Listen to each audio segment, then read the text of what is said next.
up? What's up? What's going on, people? Here at the Champions Corner. We're back. I know you missed us, but we're back. We had to enjoy that epic WrestleMania weekend. So we wanted to enjoy it as fans just like you. But we're back, ready to get going, ready to give you what you need from the brothers here at the Champions Corner. What's up, fellas? How y'all doing? What's going on, bro? What's up? What's up? Hey, I feel like I ain't seen y'all forever, man. You know, when we don't see each other, it's like, man, it feels like months. You know what I mean? Yeah, I know what you mean, bro. Yeah, man. How y'all feeling though, man? What y'all feeling like? What's going on with y'all today? Man, you know, I'm on cloud nine, man. You on cloud nine?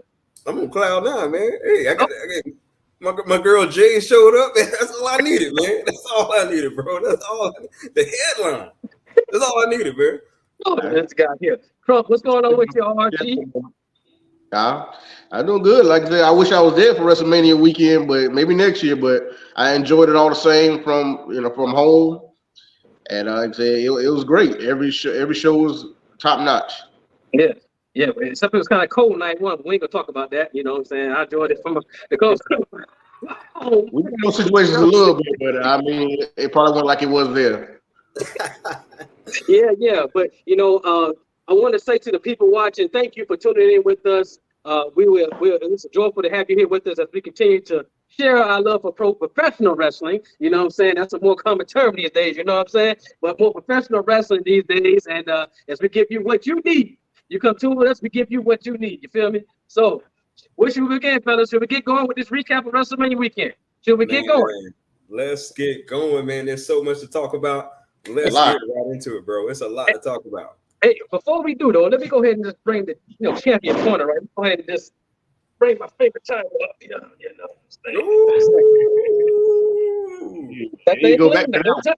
Hey, look but don't touch. You know what I'm saying? It's clean. It's clean now. Look but don't touch. But so let's get it started. We're gonna go ahead and go in the event order, so we kind of follow along. You know what I'm saying? So what we want to start with right now is Friday Night Smackdown / Hall of Fame.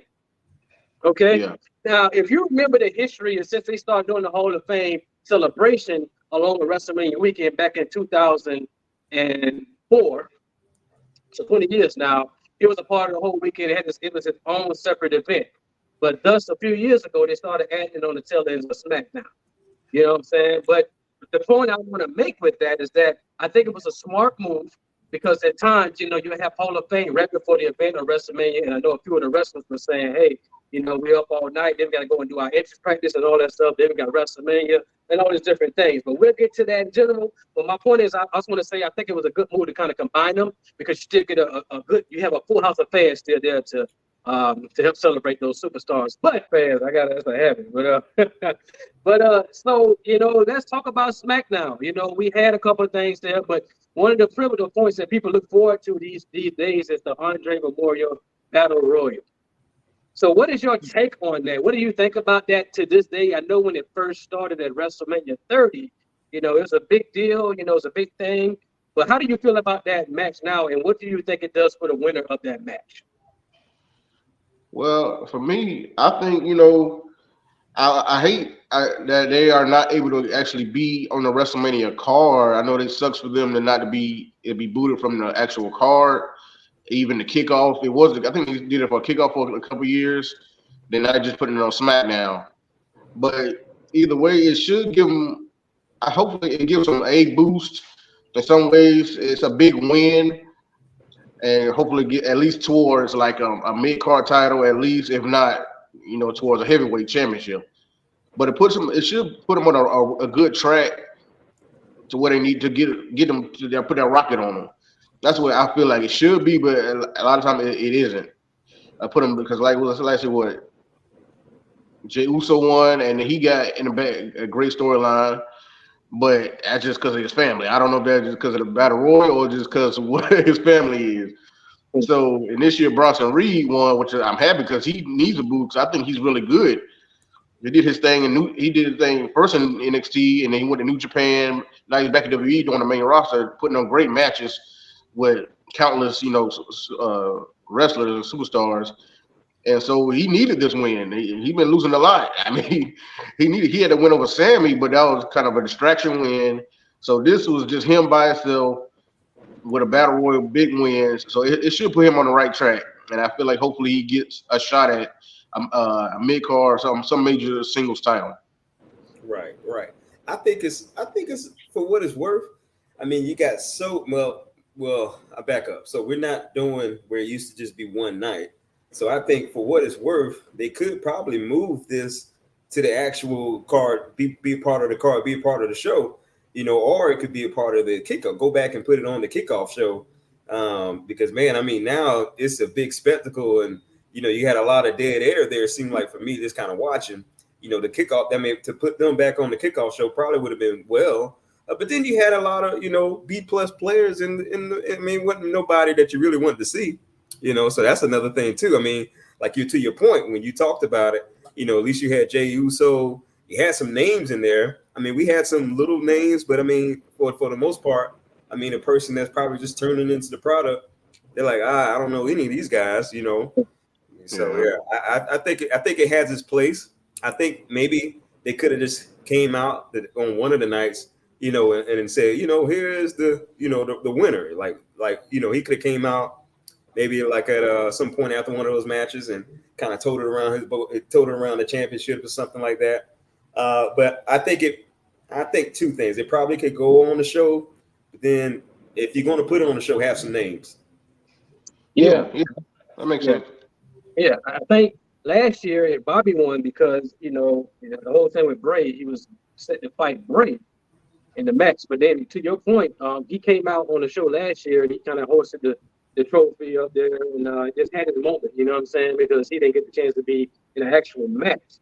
So the reason I threw that question out because I wanted to hear what you had to say about the actual match itself. It is, I believe, an iconic figure, Andre the Giant, and it's a way to honor him and what he's contributed to the business.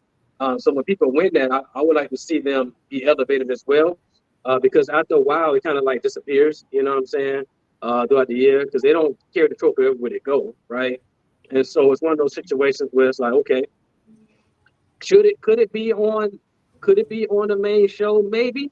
I understand the thought behind it, but I'm not sure they're going to be moving towards that direction because I think in their mind this works on SmackDown because technically you got a live audience, meaning it's kind of the kickoff, right? It's one of the first things that kind of start the weekend as far as wrestling goes for WWE. Yeah. And so you got a live audience that kind of gives them a big kickoff like that. So I think it's working for them. So I'm fine either way, but I do like that it's on SmackDown right now as well. Again, like I said, the kickoff itself, and I think it's a true winner. And to kind of cap it off. Now, I would have put it as the main event probably, but that's just my thinking. But I know they ended it with Cody and Seth coming out there trying to take out Solo and all them, Jimmy, because Jay and Solo was the main event that night. So I think that's a good match to keep on SmackDown personally, but that's just my personal opinion, because I think it's working. You know what I'm saying? Yeah, for the most part, it has its place. I personally would like to see it go back to the kickoff show. So yeah. Cool. Go ahead, Cron. Yeah, I mean everybody loves like an over the top thing because there's a lot of drama in that. Mm-hmm. So you can be the last person, mm-hmm. and maybe it does need like a more than just I want a trophy. Make it lead like I was saying to a championship match, or maybe you're the number one contender in the next show, next SmackDown, even next PLE. Put more stakes on it. I mean, I think that might give wrestlers more incentive. I mean, that might get more big stars in the match. Yeah. And so, and then if you do that, then like I said, Sean said, it might get put back on the kickoff because bigger stars on it. But like I said, but it is doing well on SmackDown. But I'll just be sympathetic to the wrestler who wants to be in front of that crowd and they don't have another match to do so.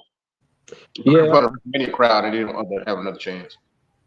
I think another factor to that point, though, is that if you look at that particular match, you have Bronson Reed and Ivar kind of in there, right?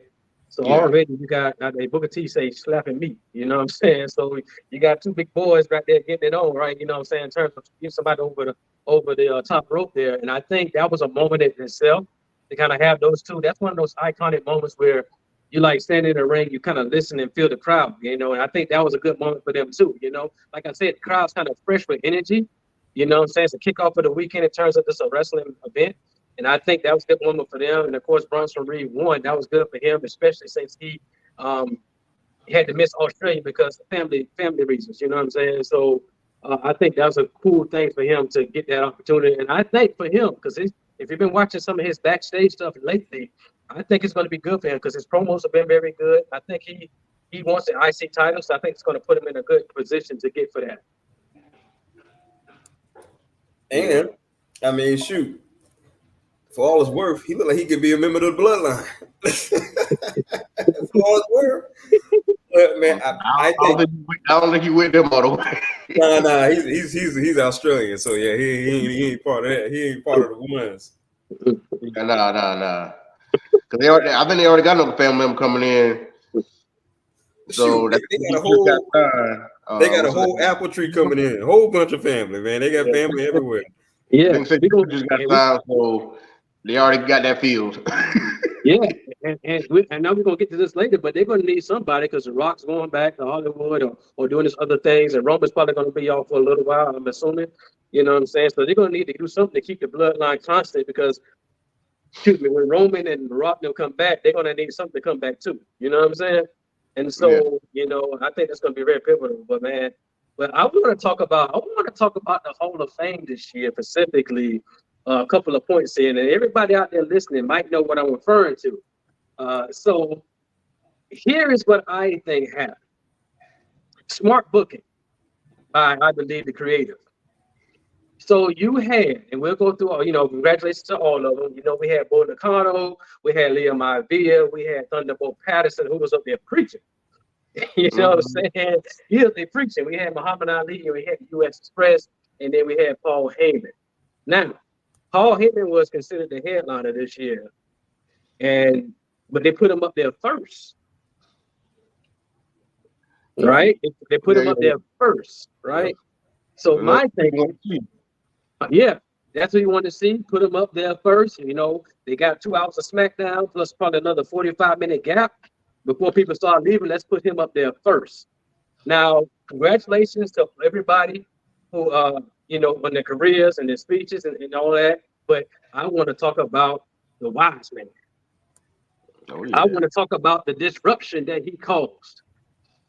I want to talk about what he gonna do next. Yeah, I want to talk about how he kept the story going. Man, I want to talk about Paul Heyman.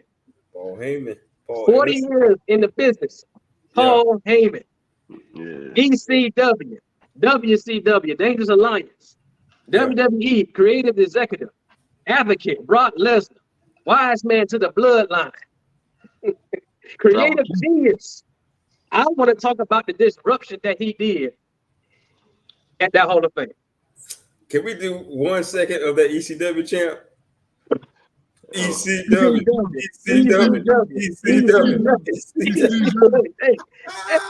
Hey, listen. Let me just start like this. So, and fellas, feel free to jump in anytime here. But he started off so humble with it. Like, I didn't want to accept this now. He didn't say it like this, but I didn't want to accept this now, but I'm glad to be up here. And then what happens? You know, he talks about his children, he talks about other people, and the fans start chanting, "You deserve it." Yep. And then he chose some choice words that I'm not going to repeat. But he's like, "You darn right I do." Yeah. Instant pop, right?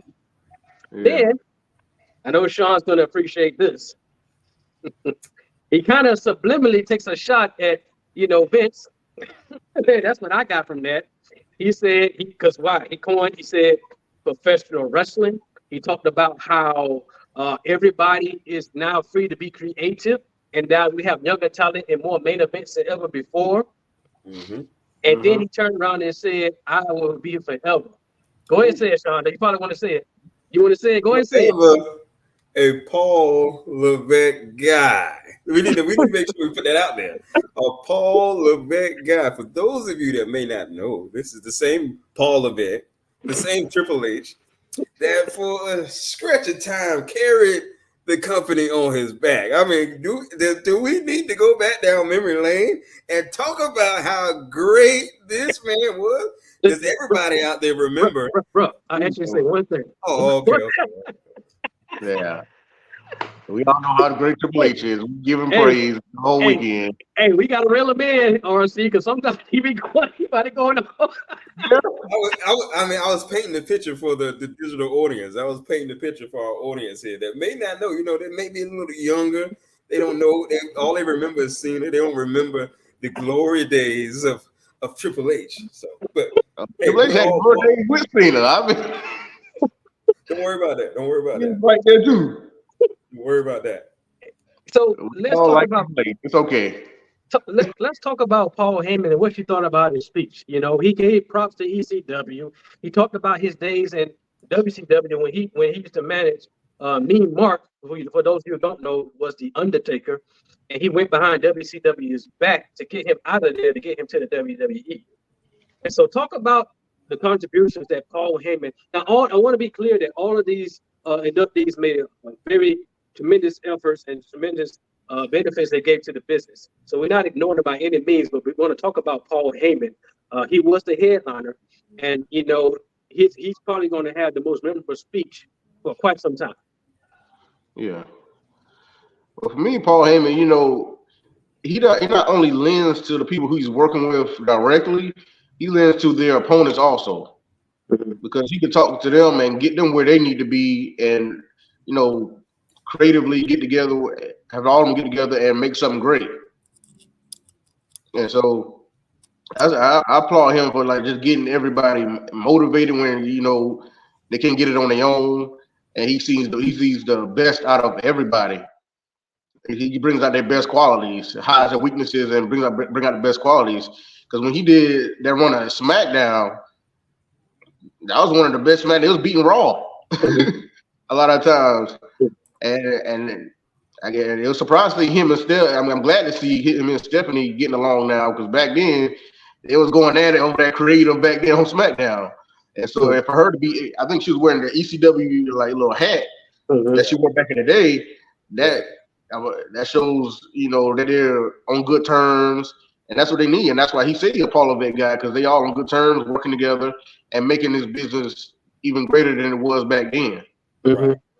And that's what you need. You need people just working together for the business, whether you like each other or not, but it seems like they're getting along now more. But making it right for the business and bring the best out of the stars that you have and making new stars over and over and over again. Absolutely. So that's what I like to see, and that's the greatness of Paul Heyman. And he can talk well for himself and talk well for whoever he needs to work with. Right. I mean, and then, man, let's give this guy the hustle of the decade award. I mean, let's go back. I mean, this guy hustled his way into Madison Square Garden as a cameraman, all right? As a cameraman to take pictures of the current wrestlers there, man. Talk about, this is what I want to do. I'm going to find my way in, and talk about that grit and that determination, that a lot of people, we sometimes talk ourselves out of moments because we like, man, I'm not qualified, Paul threw all that to the window, man, and knew from day one that he was qualified to be in those rooms. And man, that stood out to me the most about his declarated career. Of course, he'll go down as probably one of the greatest behind the microphone, one of the greatest managers, one of the greatest wrestling minds. But to me, that stood out, his grit and his determination, to start at a very young age and work his way up, man. And just like what he said, when they canceled him at this one place, he did this. When they canceled him there, he did this. When he canceled him there, he went ahead and started his own federation, man. But I mean, Paul Heyman is a genius, man. A genius. And I mean, my favorite, the part that stood out to me, a few things outside of him, of course, paying homage. About time this man gets his just due. They pay homage to this man. Pay homage to this man. But I like the fact that he was himself. I thought the story about RVD was hilarious. Apparently, I guess now we all know RVD. That's why he was so cool, I guess, all the time. It was so good to see. Yeah, it was good to see Devon Dudley there.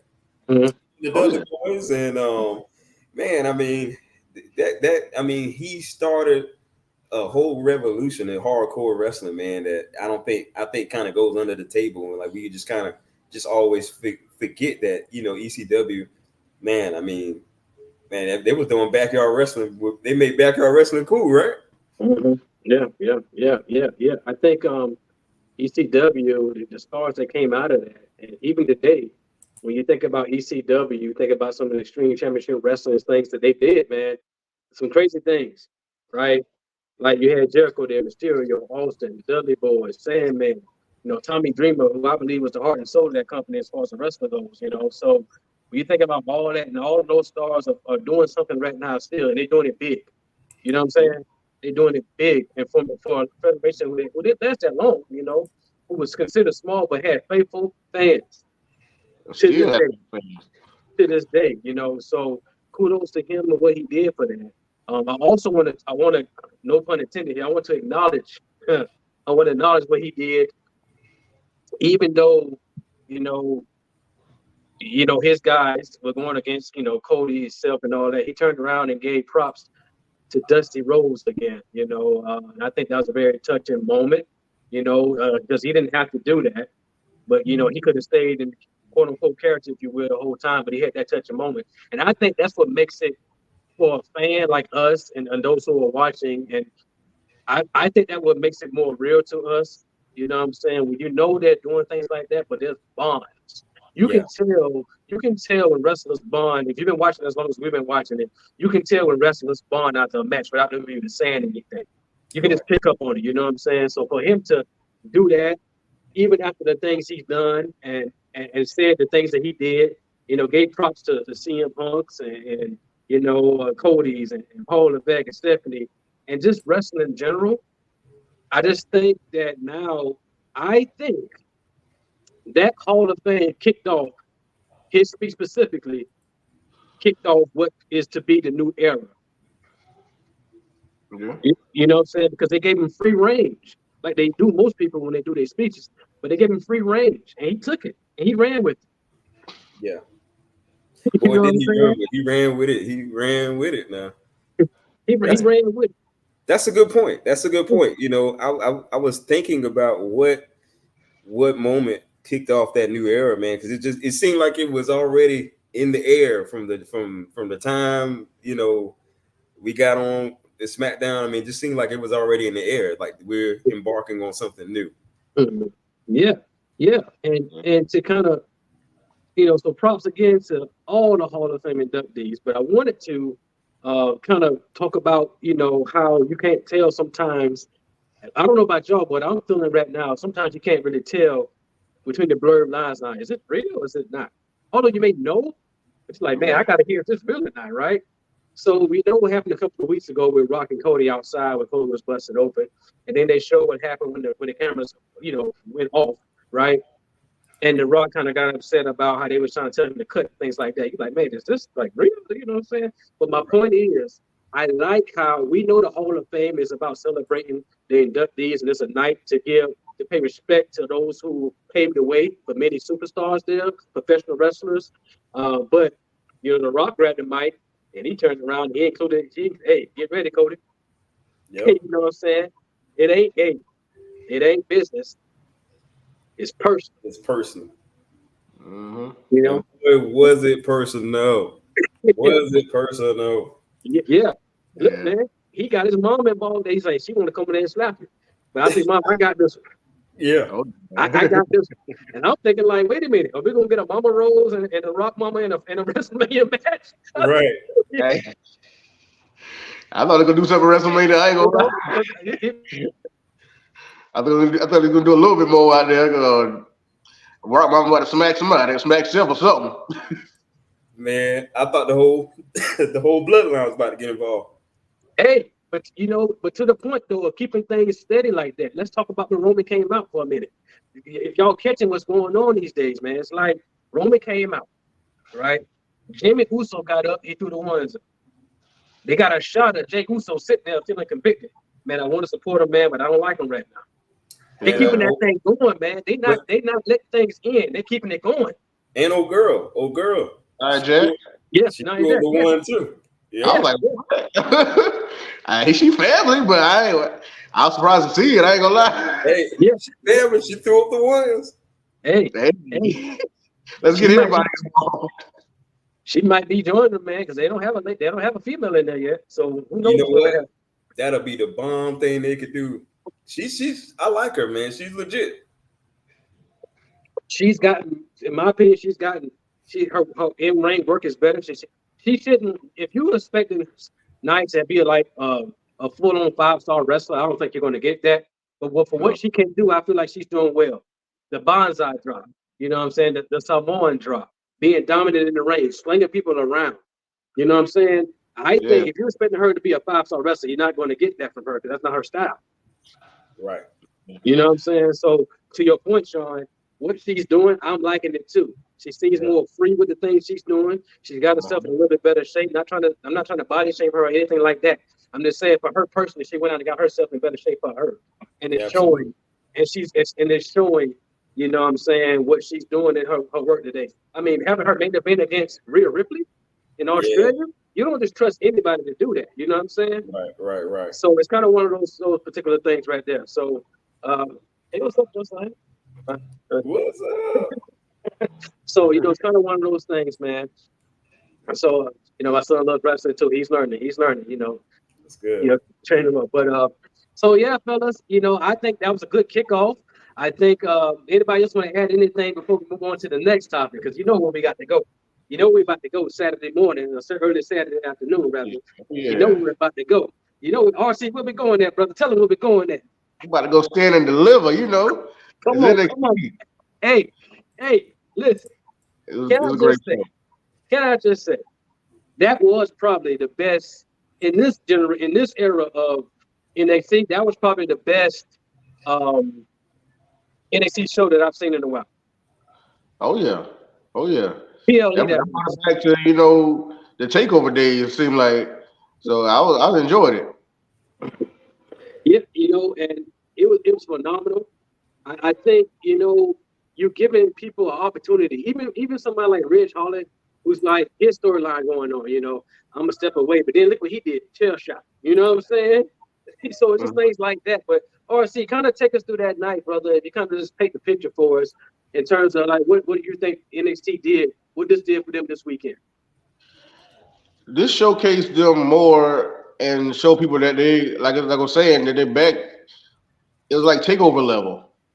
And they showing that these new stars are being brought up fast and they know what they're doing already. So bravo to the coaches that are in NXT. I know Albert and Smiley and many more, you know what I'm saying? But what they doing with this talent and bring how fast they bringing them up with Shawn Michaels and Charles and everything, they doing a good job, and they moving up to the main roster just as fast. Because like talent like what Tiffany Stratton, everybody love. You can see that talent in her. Like she's legit. Everybody want her to win the Elimination Chamber. And this is a talent like she ain't been there that long, not that long, and she's on that level. And the one they bringing up now, that's still down there. I feel like a lot of them should be called up too, but they gotta, you know, continue to get their reps in and get their time in NXT and continue to grow. By the time they get to the main roster, they will be even more ready. But right now, with the show they put on, the main roster better watch out. Because like I'm happy with what I see, and is getting more praise than when it was when they tried to do the NXT 2.0, and everybody kind of, you know, pooped on it and think, oh, like, oh, what is this? This ain't black and gold like I used to love, you know what I'm saying? But they've been developed and they're right where they need to be now. Man, I think that what they got going on in NXT right now, man, they're building a wrestling factory, man. Like the card is going to, I mean, so they're building that revolving door to where, you know, when one star moves up, you got that next guy that's ready to come in place. When that guy moves up to the main roster, I mean, it's a revolving door. And I think I heard Shawn Michaels say that this has been like the most competitive roster they've had, you know, stacked roster with NXT. And he's like, man, just that name, likeness, and image portal that they're going in to grab these collegiate athletes and make them WWE stars, man. I think WWE has a really good opportunity to continue to push that ceiling and that development, man. But I want to talk about, man, like I never had a chance to like sit and watch Trick and Carmelo. I mean, I had a chance to meet them. A little shameless plug, but I had a chance to meet them here in Orlando. But man, those guys went at it, man. Oh yeah, that is a classic example of, although we're buddies, I want to be the guy. Yeah, you know what I'm saying? That's a classic example of that. And I think, and then being from Trick Williams, he's from Philly, his hometown, and having that particular momentum, and then announcing that they're getting the main event spot. You want to go out there, and no pun intended again, you want to go out there and stand and deliver. You know what I'm saying? Because that you are the attraction, right? The main event is the attraction, right? Yeah. So, when you go out there and do this, and it wasn't an easy card to follow. No. Now, personally, I don't think it was match of the night.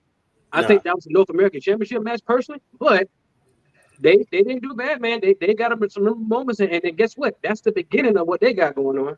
Right. And they made history with that. Yep. Two African American men main eventing, a standing deliver PLE. That's history. And like I said, Trick Williams saying I had to go against my brother to do it, but it's history, and I gotta be it's bittersweet. But it was a great match, and they did their thing. They didn't waste their moment. Right. And that's what it was about. When he put you in a position that's rarely being put in by African American or people that's just not there a lot, you have to show up and show out and not waste your moment, maximize your minutes, and that's what they did. So and the question always remains, what are we going to do next, right? So they had to build off of this, right? Because the momentum you had to think about, there was so much pressure on that particular show because you had so many eyes that you probably haven't had in this era. In this era of it, I'm not going to say before, but this era of it, this is probably the most eyes I think they had on it since NXT Takeover Brooklyn. Yeah. The first. You know what I'm saying? So they at that level now, and they only going to succeed because, like you said, they have hungry, competitive athletes who are ready to do the thing. Oh yeah. And then about them building off of it, they having a cage match next week. And so I'm ready for that. I'm already hyped for that. Yeah, man. Yeah. And on top of that too, you got the North American Women's Championship coming. So you got your first mid-card Women's Championship coming. Yeah. Right. And that's big. But I'm gonna ask y'all this question real quick.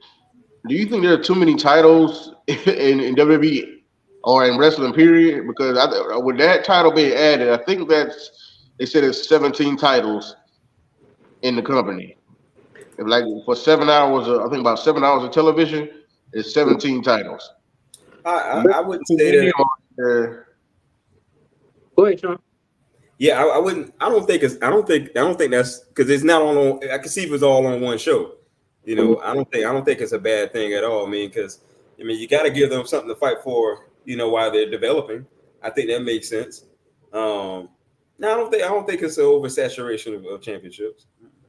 Well, I would say this. I agree with Sean. And the one key thing to remember that they merged the women's tag team titles. So they took them out of NXT and they merged them with the main roster ones. And now essentially they're just one set of titles. You know what I'm saying? Mm-hmm. So that kind of removed that. So you kind of got those champions officially representing all brands because they don't they may be like the Kabuki Warriors may be drafted to SmackDown, but they can go to Raw and NXT at any given moment and defend weekly. And I think more often.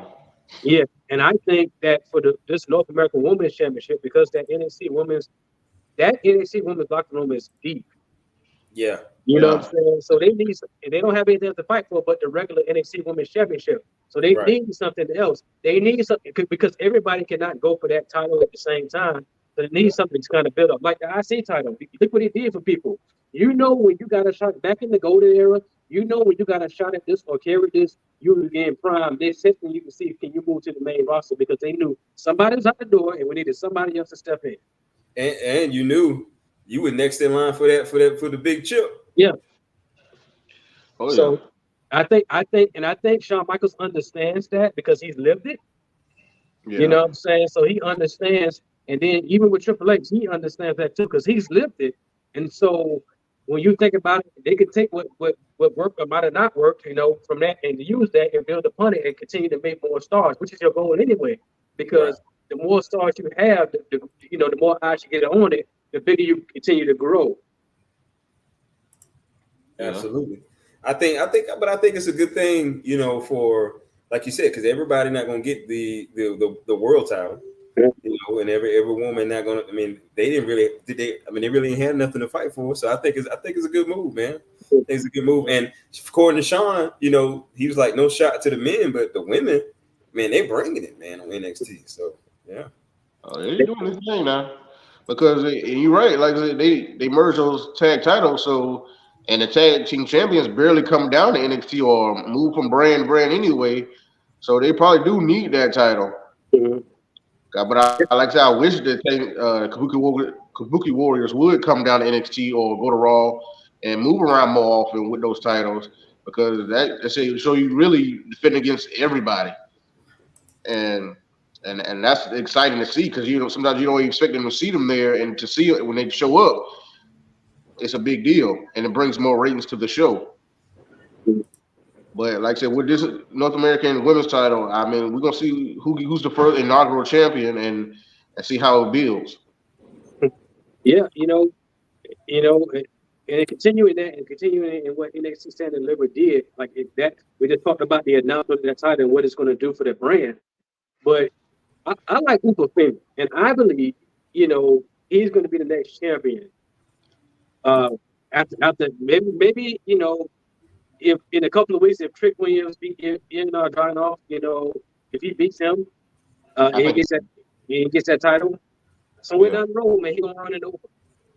And I think he's gonna take it, but I don't know how you gonna whoop that Trick. I don't. Hey, when he come out there, big boy. Hey, when he come out there walking like he's from Wakanda, bro. Oh yeah.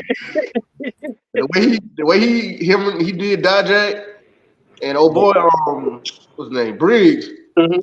Boy, that was a knockdown drag out. Right. They were trying to jump that man at first, and they still couldn't keep that man down. Not at all. They're basically jumping in the most of the match. Hey, I might be getting his shirt, bro. I ain't gonna lie, man. So I like Upa. Yeah. I like that. I might get his shirt, man. I think he's to me, that's my guy down there right now, man. I believe he's doing what he's told to do. He's putting in that work, man. I don't see no laziness in him. He's going out there waiting to deliver. He's confident. He said, he reminds me of Gunther when Gunther always talks about a worthy adversary, if you will. Now I found that. Now let's go to war. You know what I'm saying? And now when you come to war with me, you're gonna know you've been in the war. Yeah. You know what I'm saying? You're gonna have the bumps, bruises, you're gonna have it all. Yeah. You're gonna be hurting. If you want this, this North American Championship, look, come and take it.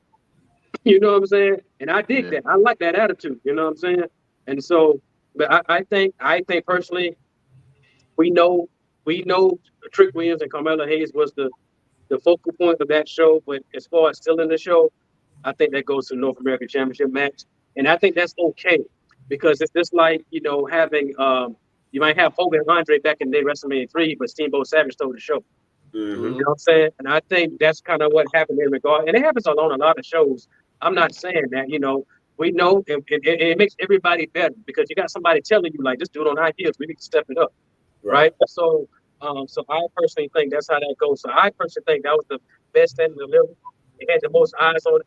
I think the woman did that job. Roxanne Perez, congratulations to her becoming a 2-time NXT Women's Champion. You know what I'm saying? So she surprised me. I didn't know she was doing that submission now. She must have did the pop rocks, the float over powerbomb thing. Yeah. But with this new heel persona, it was hard for me to believe at first for her Mm-hmm. But I mean, she's playing her role and she's doing great things in the ring. So I'm ready to see what more she has. Yeah. Yeah. You think I think Trick's right. Go ahead, Sean. so you think Carmelo, you think he's headed, I think he's headed to either SmackDown or Raw next. I think that's a wrap. Oh No, yeah, I, I don't think so. And the only reason I say that, and it may be, because I know the other draft's like in a couple of weeks. But so Ilya Dragunov told Trick Williams, if you don't beat me, you leave NXT. I don't think Trick Williams is leaving NXT. Mm-hmm. Okay, Ilya Dragunov already said he's declaring himself for the draft. He said that, right? Because he fought Shinsuke Nakamura on Monday. So, he said it. So what does that tell me? He's going to lose the title. Yeah. Right? Just like Braun Breaker and Baron Corbin lost titles on Tuesday, and Braun Breaker was already signed to SmackDown. So now he's, but still he's going to the draft, obviously. So I think Ilyanov's going to the main roster, and I think because Trick still needs a heater, and his heater right now is Carmelo. And that's the thing that's going to get him to the next level. Mm-hmm. You know what I'm saying? Because Carmelo is the better wrestler, in my opinion. So why not help bring your boy up some more? He's hot right now, but let's keep him hot. Mm-hmm. Let's get some heat on you, Carmelo, and keep elevating him. So I don't think he's going to leave to go to the main roster right now. I don't think he's ready for that. Right. That's my personal opinion. I think he is because they had a match at Stand and Deliver. They have a match already, the second match already next week. They could have waited to have like a PLE light to have that match, but they doing it right next week, a cage match. Yeah. Having a cage match, I think that might be like the final thing for them. And then Carmelo going Raw, SmackDown, most likely SmackDown because that's what he's been on already, the SmackDown show. But he might be needed on Raw, depending on what they want to do with the draft. So it's draft coming up real soon, so he's gonna be in that draft. So I think Carmelo going up, Trick staying there. He gonna get the NXT title, and Ilya going up, and Braun Breaker going up. So there's 3 people going up, big major NXT talent that NXT is losing. But like I said, they got people stepping up right behind them, ready to carry the flag for NXT. So I think those 3 are going up. Yeah. So we can always say that NXT stand and deliver. Did stand and deliver. Oh yeah. You're right. Yeah, I think man, it sure did stand to deliver, man. So let's move on to the money maker. I know you've been waiting on it. Let's move on to the actual event, the moment, the granddaddy of them all, as they say. The show of the immortals, WrestleMania, and in this case, WrestleMania 40 or WrestleMania XL, however you want to say it. We're going to break down some things that happened on night 1 and 2. So, fellas, talk to us. Let the people know what did you think about the event. First of all, the events on this isn't your grandpa's WrestleMania anymore, man. This thing that took on a whole new life of its own. This ain't even the WrestleMania we knew from going to the events, man. This thing has become what it always was supposed to be. It's become a spectacle, man. It's become a spectacle. We're gonna get into the business side later on, man, which I can't wait to talk about that.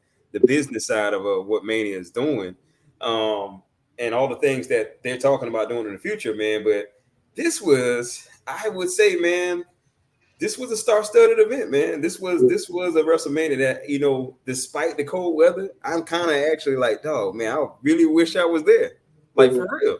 I mean, I probably would have much rather been at night too. I heard it was warmer, but I think it was a great show. Oh yeah, I've been out there with my jacket, my gloves, my hat, my Scully.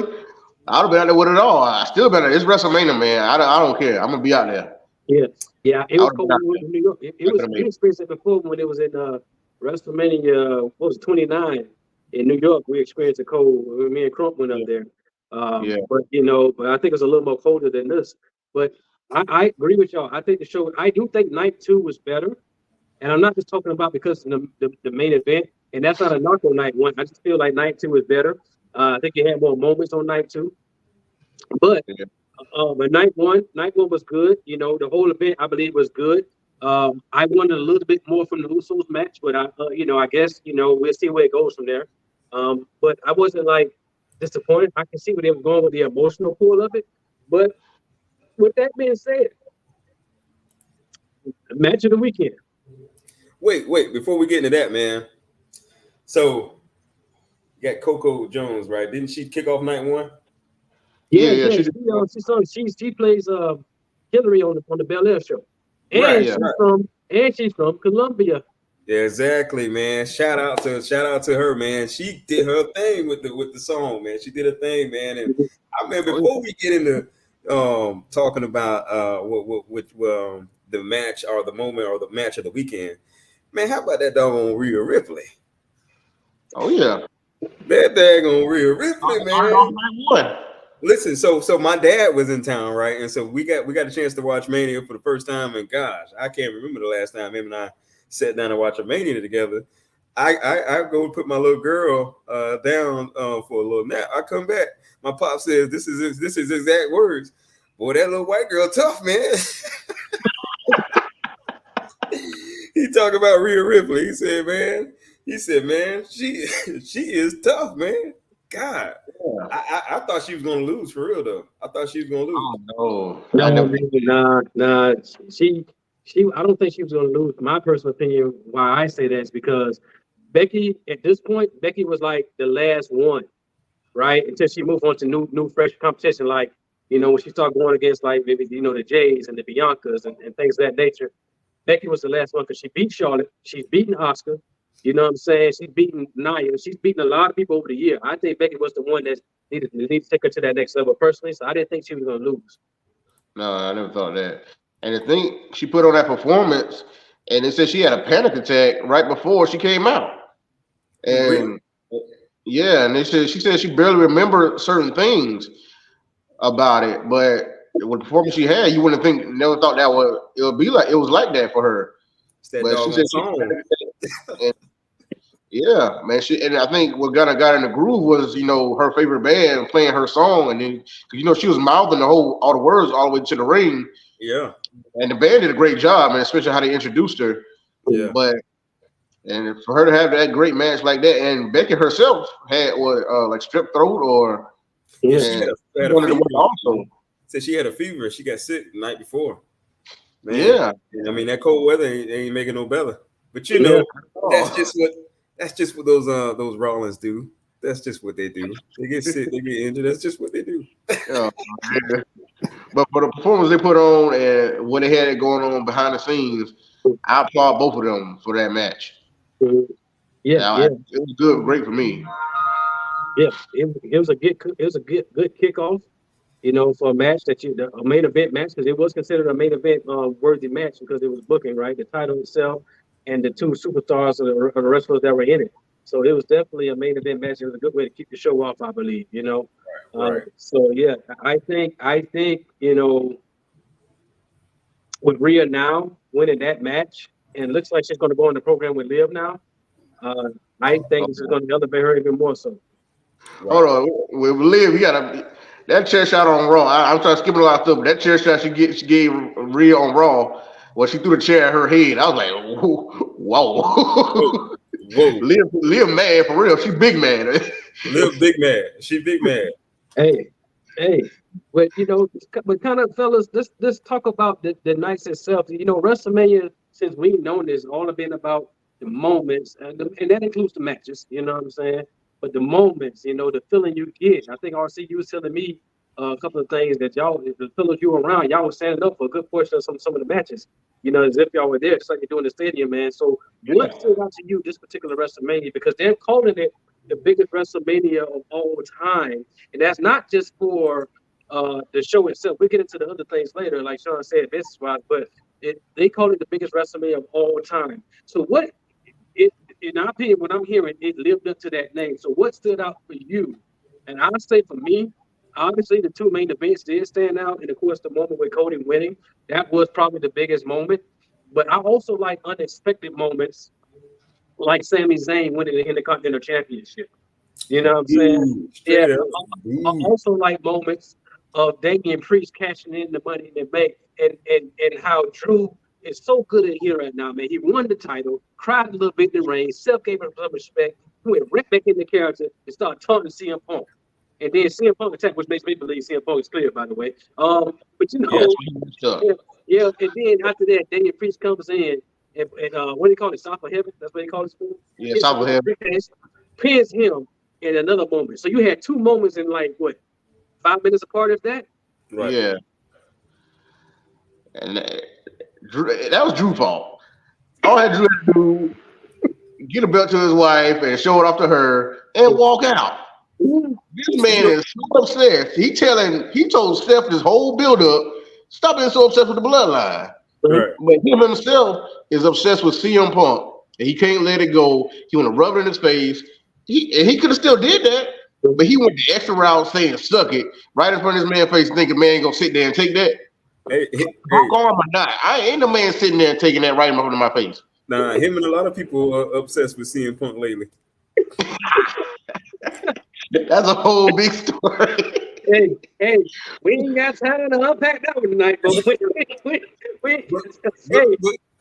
but that made Drew like, yeah, I mean, it sucks, but man, like it made him more of a bigger heel to me. You know, that's what heels do. You know, that's what heels do. I mean, you want to, huh? He did the right thing, but he just went a little too far with it. Oh man, that was just so everybody can know that CM Punk's in the building. That's all that was. I mean, I thought like, okay, he about to cash in, but I was like, man, maybe not. Maybe they building up for a Punk, and but it was a perfect moment. I called that one. I knew he had to do it. Yeah, I think you said on episode 1, ain't it? Yeah, because everybody was doubting him, saying, "Oh, just go for the Intercontinental title, go for the US or something," like Austin Theory did.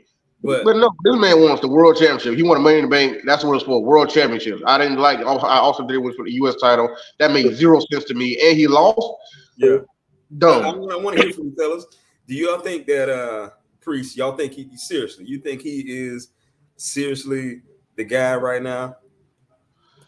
I mean, it's for him to prove. Okay. But he's doing big things so far. That Bad Bunny match was his greatest match.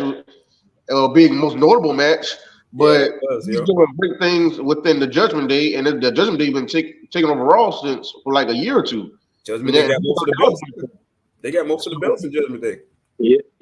And you could see doubt them, but he's proven that wrong every time. Judgment Day doing well, and this Money in the Bank, he actually cashed in and won, and WrestleMania of all places, biggest WrestleMania. The cash in really ain't that. It really ain't that hard. Now, I mean, it really ain't that hard. If you calculate it right, you can't mess that up. But it's still a number of people who have lost. So you can't mess that up at that point. You shouldn't, but you shouldn't, man. Unless you're Hornswoggle or something. Hey, listen to your question. Can he do it? So I'm gonna agree with RC, and I'm gonna add this. Damian Priest is the leader of the Judgment Day. I know people want to say Rhea, but Damian Priest is the leader of the Judgment Day. He's always the one who's the loudest in terms of like, we need to get together type of thing. Rhea says that kind of stuff, yes, but Damian Priest is the leader. He stepped up, he took that. When you see him walking, he walks like a leader. He talks like the leader. You know what I'm saying? So now he has great work ethic. We know that, right? And that title is the workhorse title. They already dubbed it that. Mm-hmm. So I think he can, but to RC's point, we got to see what he does. Next up, Jey Uso. Jey Uso is a hustler in that ring, man. You know what I'm saying? He's a hustler in that ring. So that's up. So it's up to him to say. But I think he can do it, but we're gonna have to see. Right. Yeah. And Drew called him a transitional champion, and he just quieted that down. He said it's on the bump, like Drew just talking, and Priest said, I'm about action. He said I wouldn't come cash in. I did what I said I was going to do. And so he said he's about action. He said he's ready to be a workhorse champion. And that's on the press conference. That's what he was saying. He's ready for that. So I'm looking forward to it. I'm a fan. Right. And think about this. If you remember, too, he talked about this. How 10 years earlier, he was homeless, man. Yeah, I heard that story. Yep, he was homeless. Yep. Homeless. He got one of those. He was able to get one of those jobs as a backup. Like security guy, he stands in the back and be quiet and dressed in all black. And they showed that with him. He did that kind of thing. A lot of people did that. MJF, a lot of people did that. But my point is, you know what I'm saying? You think about those things when you have that moment. When you're locked in, when you're locked into something like this and you remember what you had to go through to get it, you're not gonna try to let it. It's like I think Roman said this last year at WrestleMania press conference. He said, "I'm gonna try to take it away from me." I think I said that earlier today. Come and try to take it away from me. You know, because he's telling you, man, look, you don't know what I'm willing to do to keep this thing right now, man. You know what I'm saying? So I've had to fight, crawl, the years, the tears. You know what I'm saying? Like this is like this, yeah. So even more so, I'm a double down on my statement. I believe he can do it, and I'm going to go force for him. I think he's going to do it. Yeah. I think he just had a. I think he was at a baseball game or something not too long ago. But I mean, I'm happy for him. I mean, because I didn't get a chance to follow his story, but I did hear about the homeless piece. I think I read it, and he really didn't have food and all this type of stuff. He was in his car and different things like that. But man, I think it's a good move, man. One of the things I'm liking now, man, is how unpredictable it is. You're starting to see, new faces. It's not always. You remember back in the day, you could kind of pick it. You can kind of tell, okay, this guy Tripp's gonna carry for the next, 6, 5, 8, 10 years. But still, but anyway, I'm happy for him, man, and I'm happy to see, what that does for the Judgment Day as a stable. Yeah. And for him to be the first Puerto Rican world champion since Pedro Morales, man, that is true. Wow. And so he got to represent for his people, and that's what he said in the press conference. Right. And he knows what's on his plate and what's on his back. He got to carry for that culture.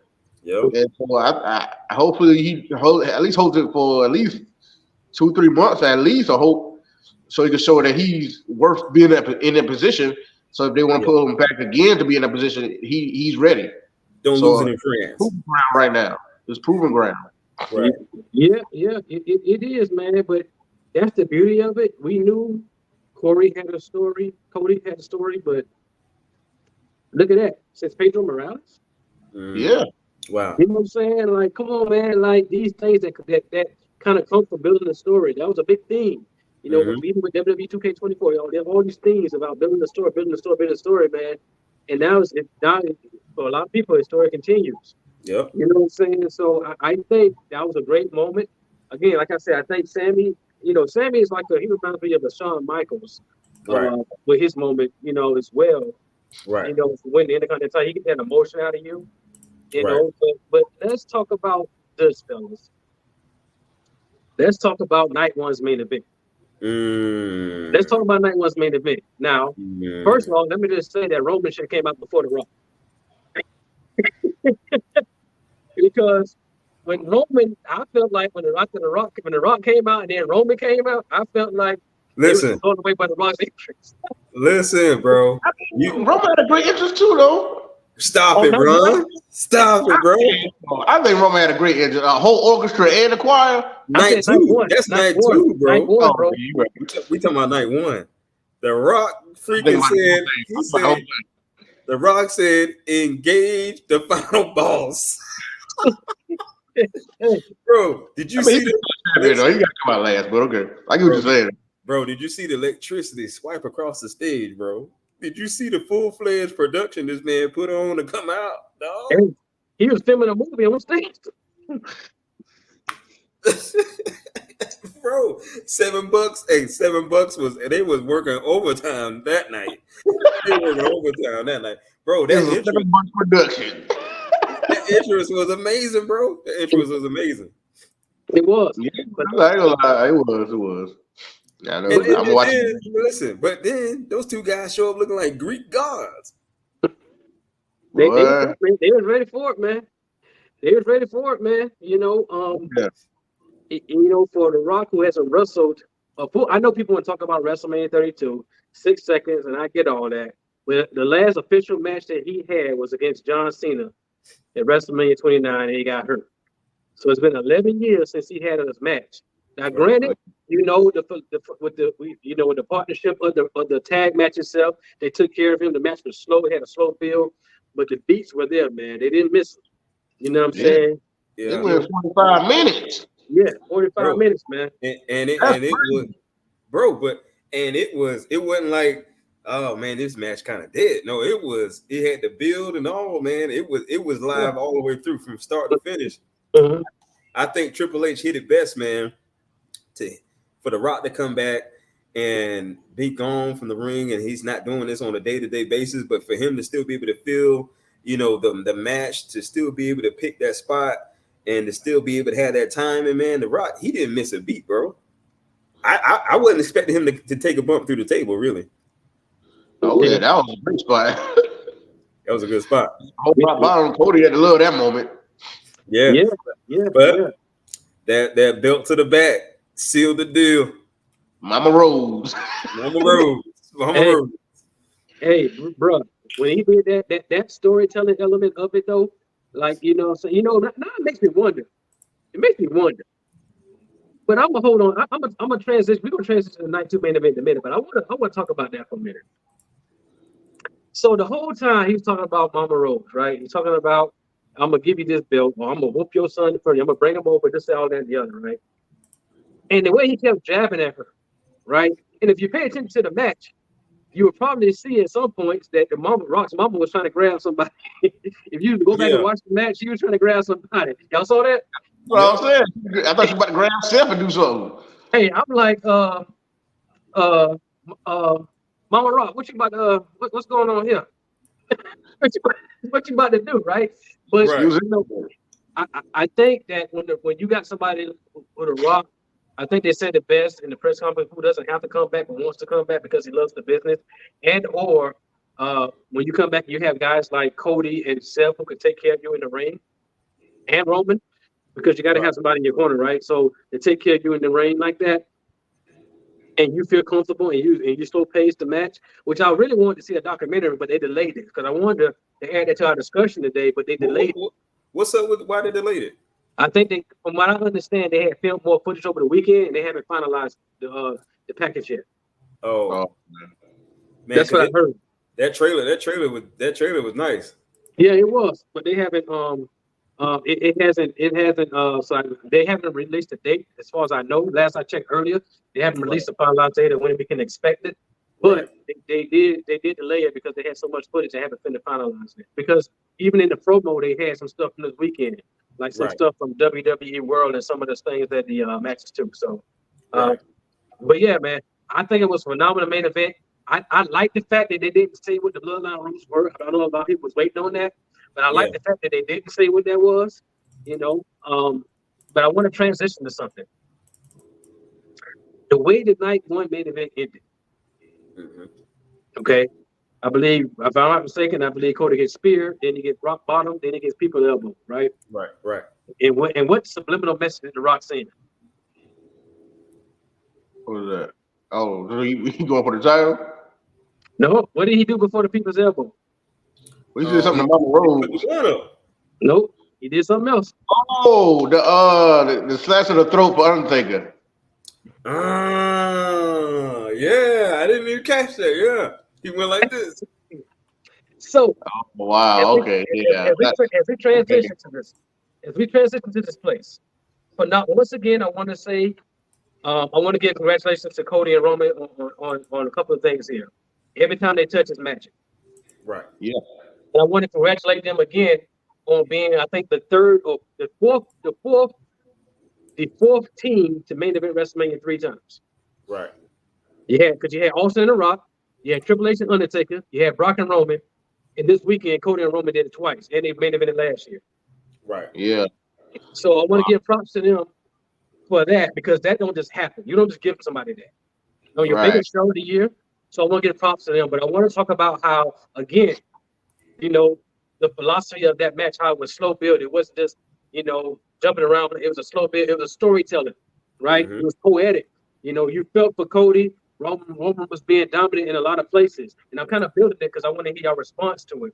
But I want to talk about how, we knew the Bloodline was going to get involved, but we didn't know that the Usos was going to get involved in terms of Jay getting Spirit and Jimmy off the stage. You know what I'm saying?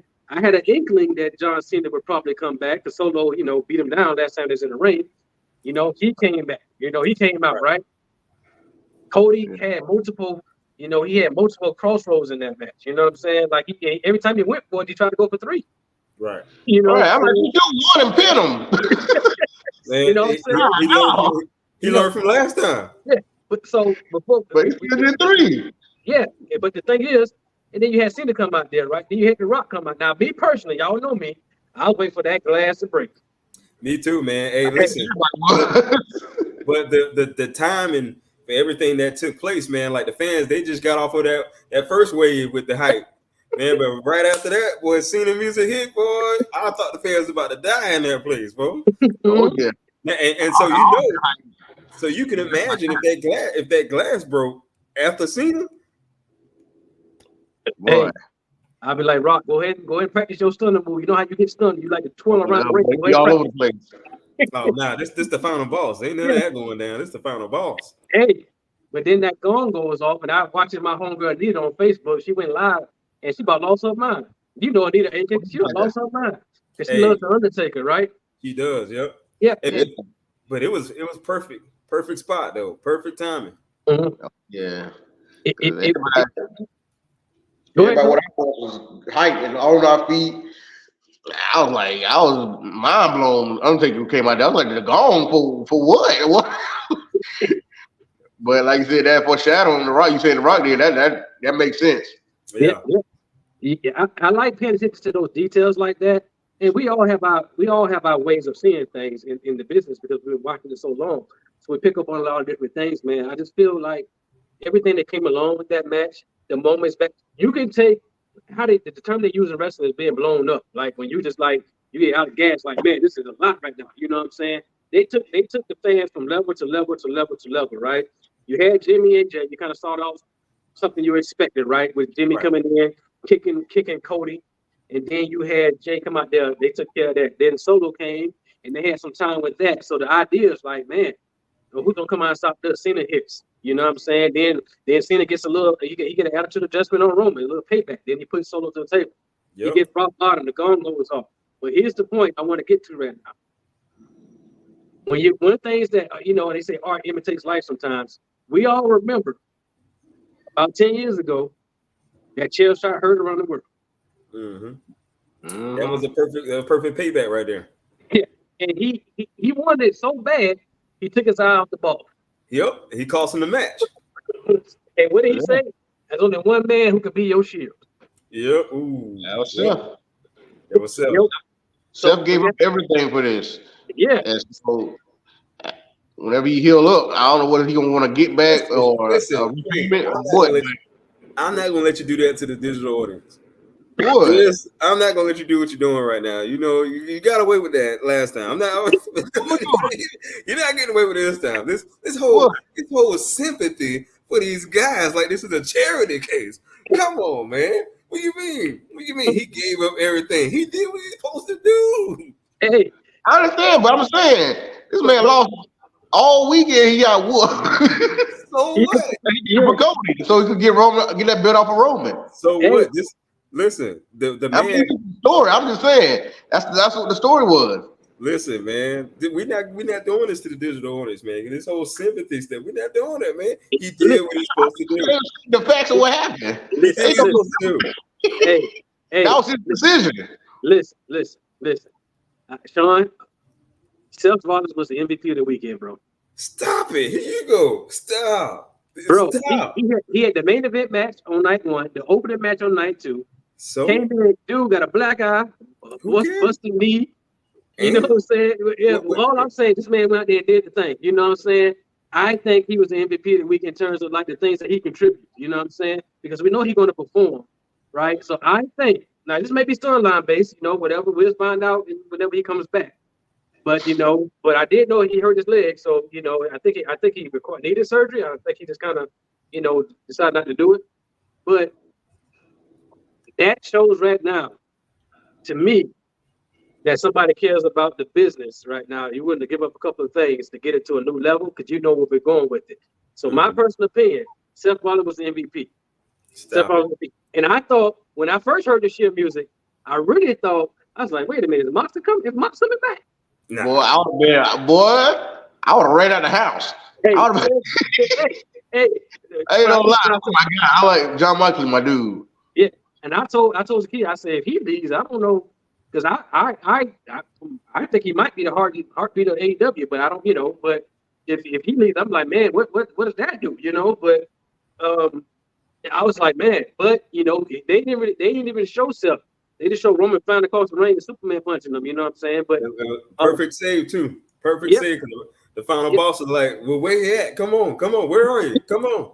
Yeah. And he got chokeslammed for his troubles.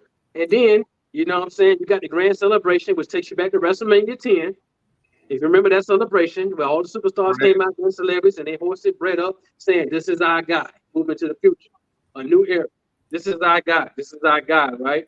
So I props to the WrestleMania, props to Cody for finishing the story. You know what I'm saying? A Rose. Look at that shot, man. A Rose.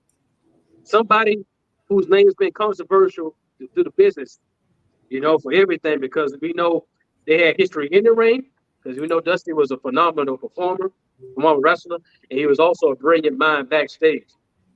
Yeah. You know what I'm saying? So it's pretty cool to when you tag into something like this and you hear that a Rose never had, or any family for that never had a type of moment like this, never had this belt, or they had it in their hands, they took it away. You know what I'm saying? That brings you more into it. Yeah, it makes you want. And then Bubba Ray Dudley said something on Busted Open, and to me, this kind of solidifies the reason that it was the right decision to keep the title on Roman last year. He says if Cody wins the title last year, you have no tears, you have no, so that much joy and happiness. Because think about it, he got hurt, last year when he a couple years ago now when he was in the right before the Hell in the Cell, came back and Royal Rumble won it. Right? Yeah. And then, so it's easy to win the title just like that. Mm-hmm. Yeah, he needed his hard times. Yeah, he did. He needed to pay his dues. With Brock, he went through matches with Brock Lesnar. He went in a War Games match with the Judgment Day. He had one-offs here and there. They teased him himself. You know what I'm saying? So yeah, all these things happened. They teased. He was tag team champion with Jay. They teased him and one of the things that they talked about, which I'm wondering what they're going to say about this. They did tease him and Roman face to face on that SmackDown No RC. Remember that? But they also, if you remember, sometime last year on SmackDown, that Cody came out and saved somebody by fighting the Bloodline on SmackDown. Was it? He saved the LA Knight. Yeah. So they never really talked about. The only thing they did backstage was they had Nick Aldis and Cody talking, and they never really, they never really came back to that piece. So all these things had lived up to it. So to me, it made the moment more special and potentially the biggest WrestleMania ever. This is your shot. This is your shot right here. Man, but the soundtrack of that moment, man, is Samantha Irvin. She couldn't even listen. I was like, oh man, I'm about to cry. You know what I'm saying, man? People hate on her for some reason. I don't understand it. A lot of people love her, but some people hate her. It's like an old referee, Hebner. One of the Hebner brothers. Talking about they can't stand her. It's like a nails on the chalkboard. What world are they living in? This was you talking about pure emotions. Right. You talking we don't about want robot. We want emotion. No, but she captivated, or she encapsulated everybody's emotion in the entire world at that moment. That's what everybody felt. That cry, that you about to cheer for Cody, but you about your voice cracking, you're crying because Cody's finally achieved this story, man. It was a beautiful moment. Michael Cole was about to cry. He probably did cry. I think he did cry. He did cry. And what did he say? I love professional wrestling. Yep. Right. And that's what you want to hear from your commentator. Yeah. Yeah. So, Samantha did her thing. She was I know they got, I think, Mike Roman on the side, but she did the whole weekend. She did the whole weekend. The whole weekend, bro. The whole weekend. Michael Buffer. How much she's a star. Yeah. Yeah. Michael Buffer, the GOAT, gave her props. What more you need? There you go. Yeah, he the GOAT. You know what I'm saying?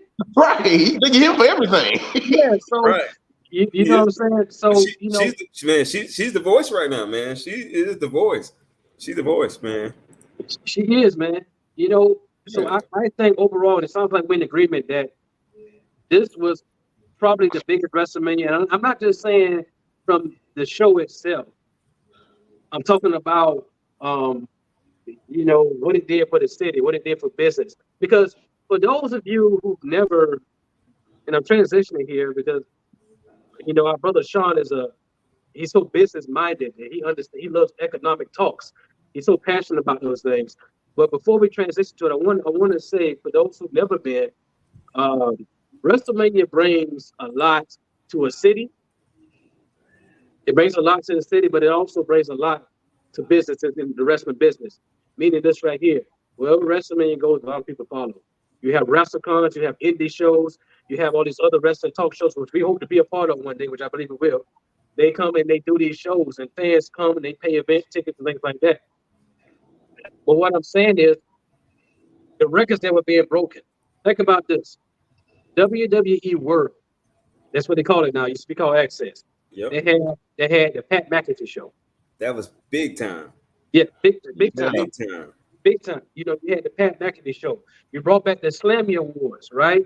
You had that, and people enjoyed that. Of course, you had times you had The Rock on stage. You had Cody on stage, and of course, you had Seth. Seth. You had all these different things, and so now you got that going on, right?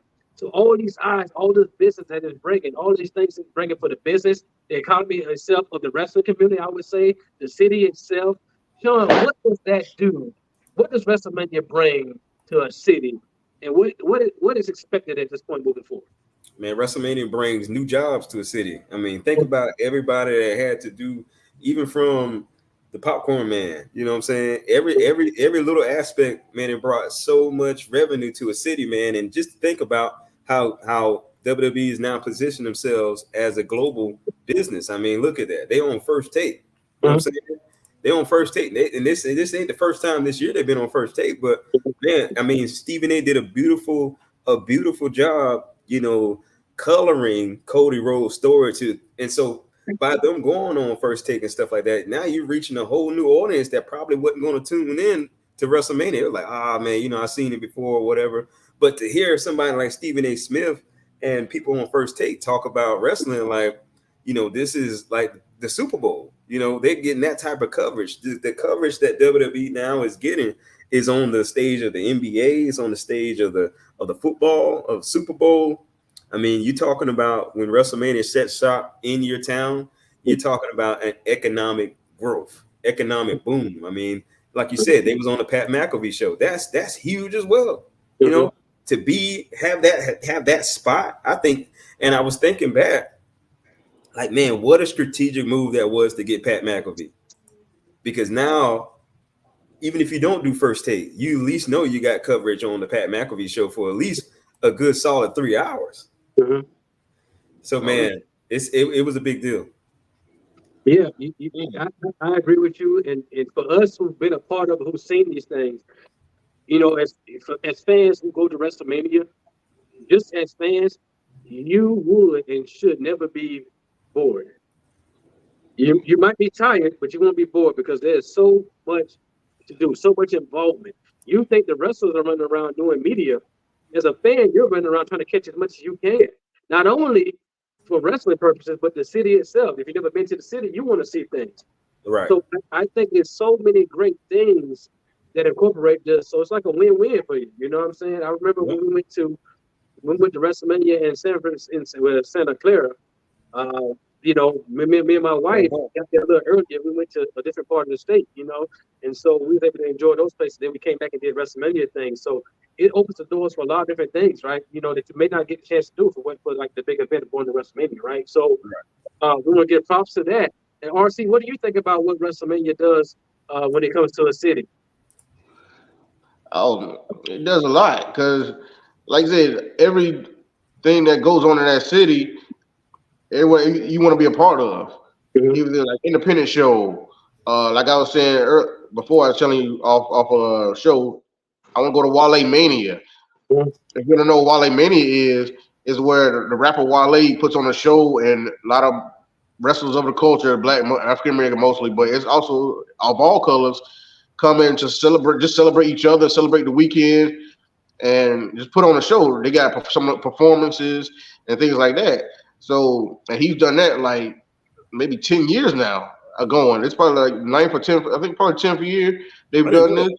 that. Man, I didn't know that. Yeah, it's Wasn't that where didn't Samantha do her set there? Is that what she was at? yeah, that's what she did her set. She sang over Razor Ramon's theme song, and that was amazing. She did a flute and everything, and so you got several wrestlers that's going to be on the shows that you're going to see. They're there too.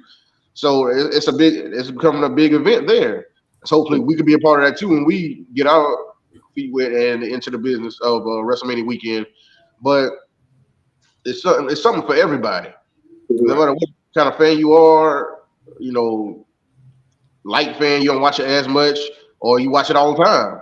You're gonna find something around WrestleMania weekend or in the city where it is to do, Right. and it's gonna be entertaining. And for that WWE world, with all the stuff they did this year, that price done gone up. Oh yeah. Access they have all that, so that price done going. I know that price done went up with all the stuff they got now with WWE World. But we're gonna still go next time we try to go to WrestleMania. That thing looked amazing, man. And so they was upset because The Rock took like an hour and a half. He was late or something like that. He's the final boss. I don't know what they was waiting. He's the final boss.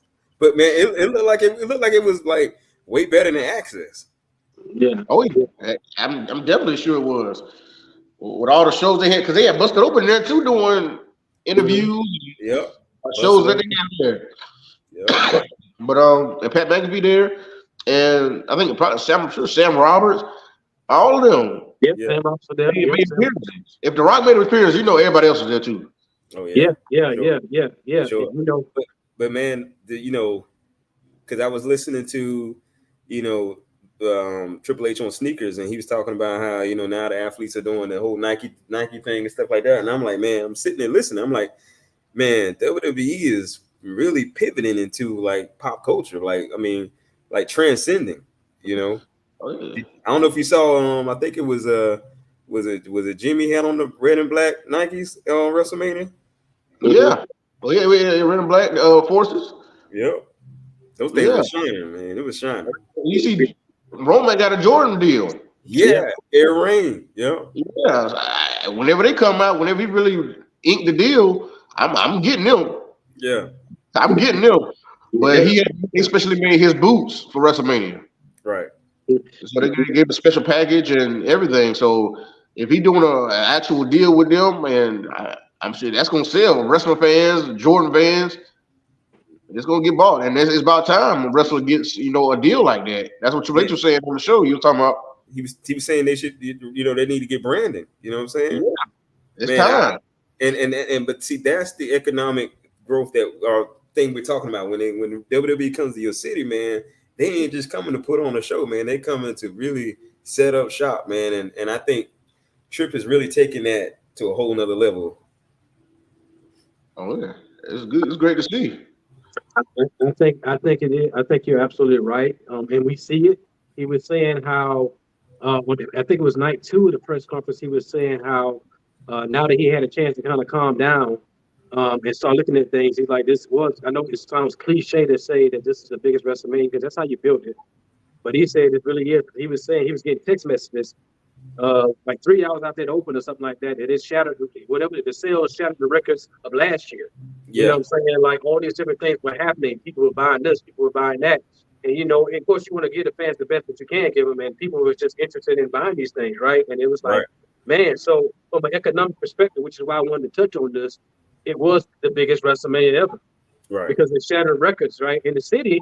And then you come back to Philadelphia, which is essentially the birthplace of the history of the United States, right? The founding fathers, right? You know what I'm saying? So you come back there, you talk about that piece, what better way to do that, right? Because at first I was like, they ain't been in Philly in a while, so but they really, in terms of a larger thing, they had rumbles there and things like that, but wasn't it WrestleMania 17? 15. 15. 15. They had like rumbles there and things like that, and other events there, and of course the live events and Raw and Smackdown that nature. But look, man, it was. I think this one hit the mark. If I had to rank it economically, I would say it was the best. But I still have my favorite WrestleMania, which is 17. But economically, I would say this one overall with everything, this was the biggest. I would say I put the stamp on it. This was the biggest. Yeah. Yeah. And that seemed like a season finale for a show. Like they big happy ending. You're right. Out of Roman Reigns fan or not. I mean, thank you, Roman, for the reign, but Cody deserved it. I mean, yeah. You know what? Props, but Cody, it was the right person to get it. Cody did deserve it, man. He did deserve it, and it's like, man, what better villain? Like that did look like a in-game moment. What they had at WrestleMania. Yeah, it was like they snapped their fingers and poof. You know what I'm saying? You're going there, man. He's the right guy. Like I said, new era. That's what built out of it, a new era. And this is the guy who's going to lead us into it. Like I said, when they hoist him up, same thing in WrestleMania 10. When Bret Hart won the title, the wrestlers came out there and they held him up. Some of the celebrities as well. And he was the guy leading the charge. You know what I'm saying? This is our guy before, because there was some back and forth back then. We didn't really have that this time. You know what I'm saying? We knew Cody had to be the one to do this. You know what I'm saying? So it was just phenomenal. And ironically, Yokozuna beat Bret Hart the year before. Roman beat Cody the year before. And then the very next year after those WrestleManias. They all trying to get off of Samoa, man. That's the come on. We need that. Come on. We the one. Come on. Hey, so I think it was very great. I really think they really did that. It's like I feel it's hard for them to follow themselves right now. That's how big it was, in my opinion. It's hard for them to kind of follow themselves. You know what I'm saying? What's taking so long with where we're going next year? I'm hearing Vegas might be in the picture. I hope that's where it is. That's what I heard. I don't know. My wife was telling me they were saying that Minnesota might be a name, but my wife was telling me this year around the WrestleMania last week that it was snowing. Snowing in Philly, right? In Minnesota. Oh, Minnesota. And that's one of the places they talk about going next year. So if that was to happen, that won't ruin WrestleMania because I think it's a dome, but people still got to get around, man. Indie shows, all these other things. We can't predict that it's going to happen, but that's something to think about. That's what I would, I'm like, man, you know what I'm saying? I think after this year, they're going to try to go to Vegas because they don't want to be in the cold again. Absolutely. Yeah, you know what I'm saying? Man. Yeah. So, I mean, you saw what it did to the crowd. Yeah, the night one, it was cold, man. You know what I'm saying? Michael Cole kept bringing it up. They kept showing it on the TV. Right, like the Weather Channel. yeah. So, let me mention this, fellas. Before we move on to Monday Night Raw, because there's something I wanted to discuss specifically on that. And RC, you said thank you, Roman. Yeah. What's next for Roman Reigns? Either he's going on a revenge tour because that post he did, y'all know if y'all saw the post. Yep. No, what's the post? I didn't see the post. Yeah, he was on like a treadmill or something. We're just showing his face mostly. But he said yesterday I mourned, or we mourned him. He said I mourned on Twitter or X, but he said we mourned on like everything else. He said that's what he said. Mm-hmm. But today is day one, so he's about to get on a revenge tour. I don't know who he going after, or if he's coming back for Cody. But he said it starts today. Man, look, don't let him. I heard today. Before I answer that, I was watching reality of wrestling, and I heard today that they may stop saying the Universal title because to get that respect to Roman. I think they may stop saying that. That's what I heard. I don't know if that's true. I haven't fact checked it, but I heard they might stop saying that. But if you ask me, what's next for Roman? I think he needs to go out to Seth. But that's just me. Go ahead. Yeah, it's just one little funny thing. It's a twist that'll make it happen, but I doubt it will. They said he put the WWE title on the line, but he might come on SmackDown with the Universal title. Hey, I was thinking that too because he still got that old belt. But then I'm thinking because Tripp said something at the press conference. You guys probably saw it where he was like, Roman's about to go into a whole nother stratosphere now, something like that. So I'm like, man, I don't see I definitely don't see I don't see Seth coming back anytime soon after him being injured, and I don't see Cody Rhodes losing in France in Backlash. So I'm like, man, I don't know what's next for Roman. Roman's gonna come back. other than them creating a whole nother belt for this man. Look, you know what's gonna happen? He's gonna build himself up, and eventually we got to get Roman and The Rock somewhere down the road. But it has to make sense, right? So, but I think it's gonna take some time because he could probably, well, who knows? He may be like, I'm blaming The Rock for this because he the one set all this stuff up. I'm blaming Seth Rollins for this because I got distracted. I allowed myself to get distracted. I need to finish this story with Seth Rollins before I move on because if I don't, it's gonna trip me up later in the future. You know, you don't know what direction they might go with this thing. So he has options, which is good for him. He has options. Yeah. He has options. And I don't know if you heard when you one of the things he said in the induction, he said, if I don't have the wise man, it's the last day you'll see the tribal chief. Yep. You know what I'm saying? So it's like he has options here. So what is he thinking about? You know what I'm saying? Like John Cena to put hands on him. You know, you got all these options. Where did we go, Roman? Roman sit back and you know what he's doing? He's studying. Okay. Yeah. I'm gonna get all y'all back. You know, then I'm gonna make my way back to Cody. Yeah. You know what I'm saying? Because they gotta have a rubber match. They gotta have a rubber match. Huh? Well, they still call him the tribal chief without the belt. We gotta see that dynamic of the family and how they react to him, and not just how he reacts, it's how the rest of the family reacts to him without the belt. And Paul Heyman. Well, I mean, I don't know, man. I was hoping that The Rock alluded to something and said something about, Roman, but he just kind of like, hey, I'm out. Yeah, he coming for Cody when he come back. So see now I'm like, so when do we get Rock and Roman? Because now Cody because before WrestleMania, shoot, we forgot about Roman. This was Cody and The Rock. Mm-hmm. Yeah. I think this is me thinking now because The Rock obviously has his own things he's doing.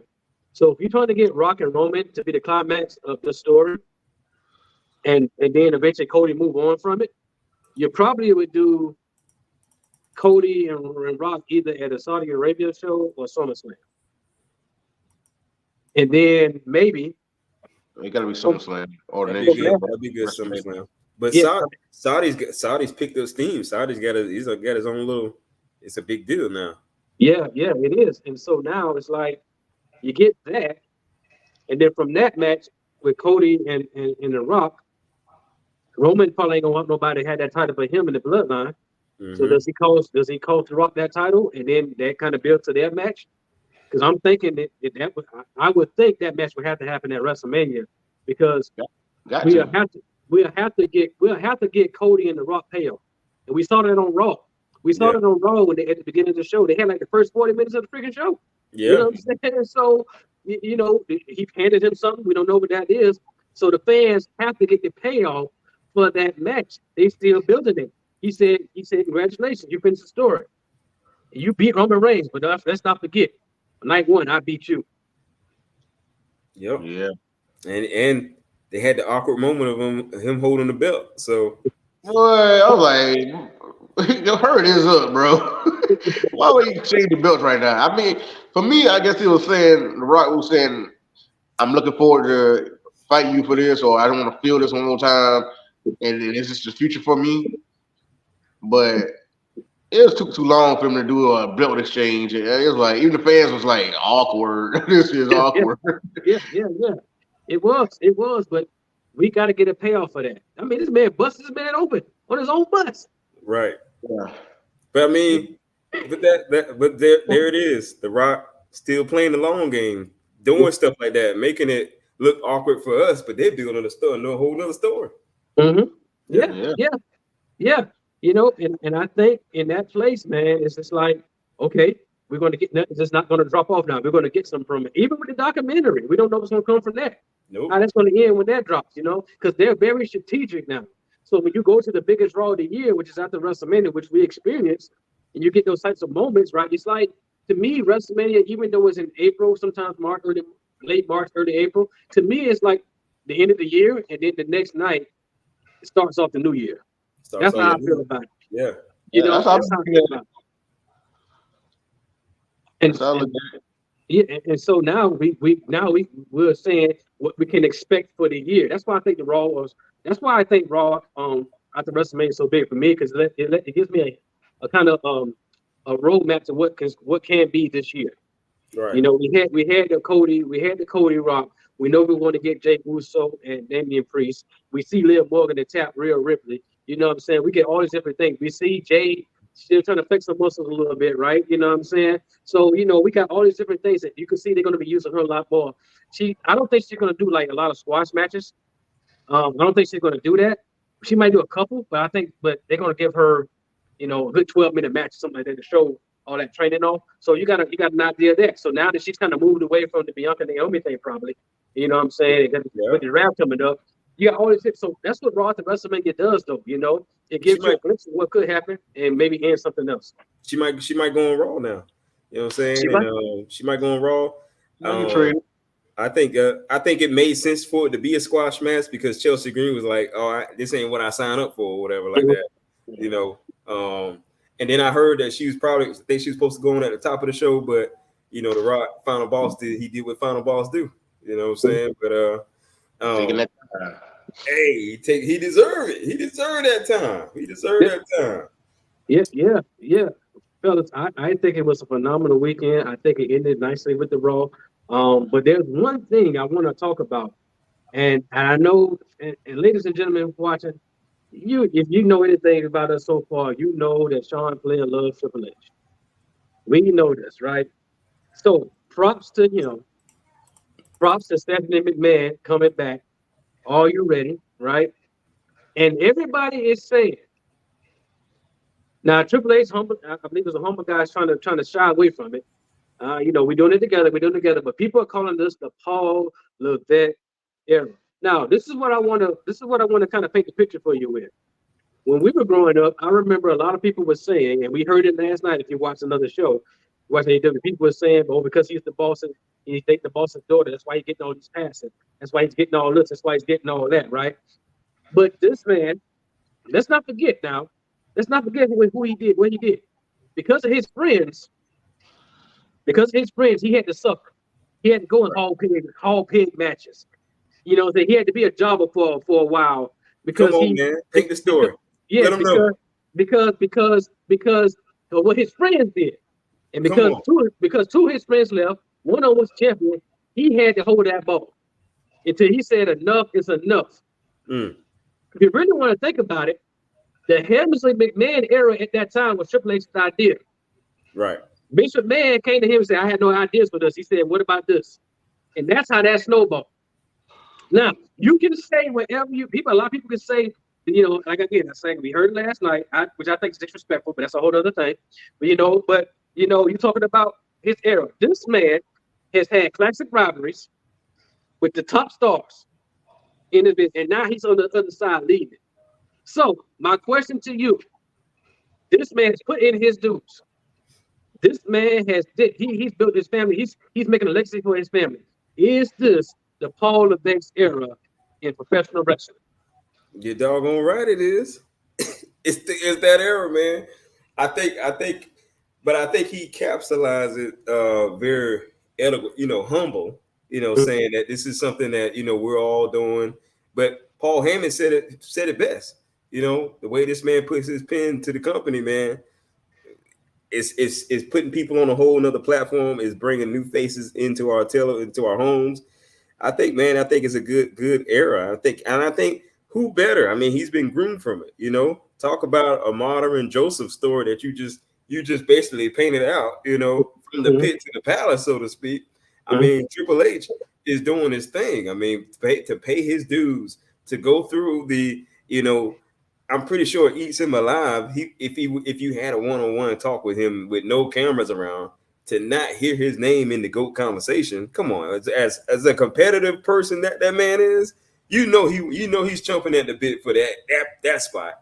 So to come over on this end and do something that, man, we haven't seen in a while, you're hearing the morale from the athletes, from the stars. You're hearing, how they are, loving coming to work now. You know what I'm saying? You're hearing that. You're hearing that. So I think that is era.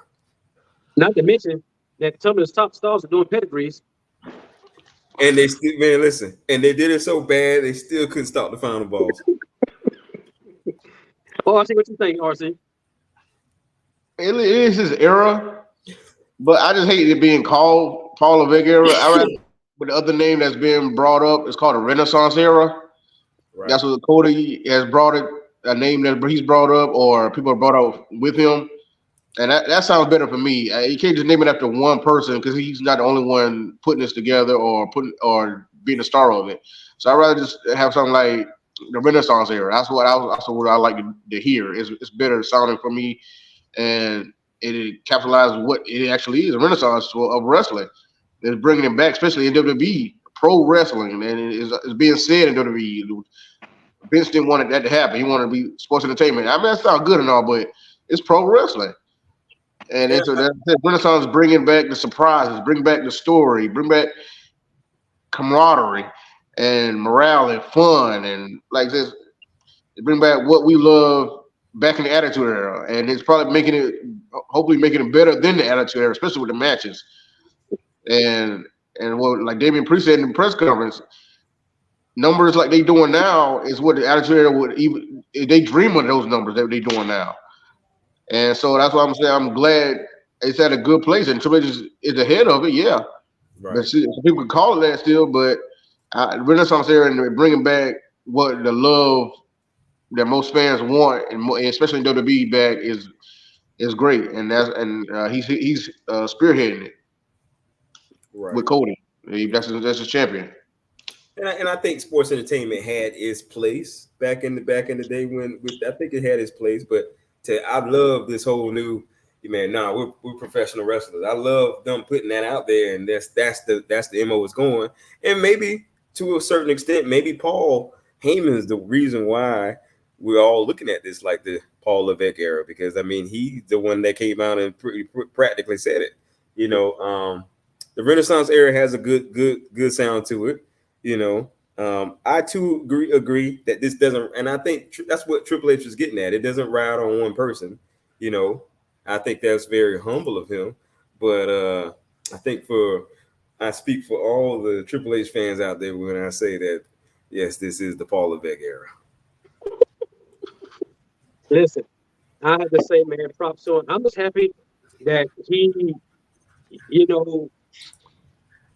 he's in a place where a lot of the people who kind of grew up with him, the Undertakers, the Stone Colds, the Rocks, and this, that, and the other, the Canes, some of them retired, and many other names, and some of them other avenues of different companies. But he is rebuilding a whole different kind of thing. He is leading a whole new generation of stars. You know what I'm saying? It's like reproducing the product. And I think, there's a season for everything. And I think this is his season to get this and to run with it.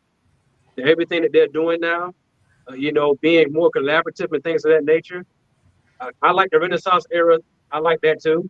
But people are gonna dub it whatever they're gonna dub it, right? But I believe I'm just happy that he's finally getting his props. Not just as a wrestler, but as just a businessman and his mind for the business. I mean, Sean, you heard when you was talking to who were you talking to at NXT when y'all went to that community event? And they were talking about how people don't understand his mind. I was talking to he was a Hall of Famer, man. I was talking to Hexall Jim Jugger.